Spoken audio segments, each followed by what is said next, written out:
L'actualité internationale avec l'Italie. Le président du Conseil, M. Berlusconi, dans le collimateur des juges anticorruption. Selon la presse italienne de ce matin, une enquête est sur le point d'être ouverte pour corruption. Une affaire de pots de vin versée à des membres du ministère des Finances chargés d'effectuer un contrôle dans l'une de ses maisons d'édition. Son frère Paolo avait d'ailleurs déjà été incarcéré dans le cadre de cette enquête. Et cette fois-ci, ce serait M. Berlusconi lui-même qui serait inquiété. Rome, Alain Chalon.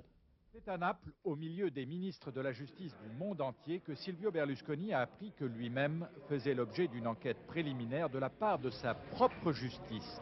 Le moins qu'on puisse dire, c'est que ça fait mauvais effet.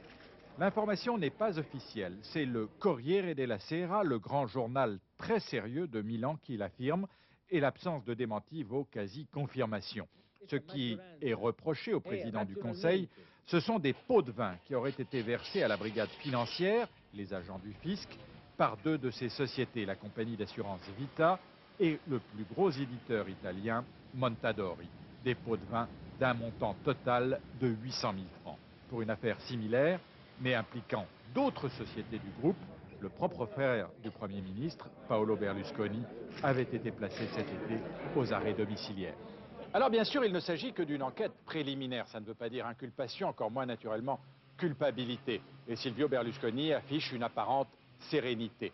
Mais dans son entourage, on ne cache pas qu'il s'agit là d'un coup dur, d'un coup d'autant plus dur qu'il survient au lendemain d'une véritable déroute électorale.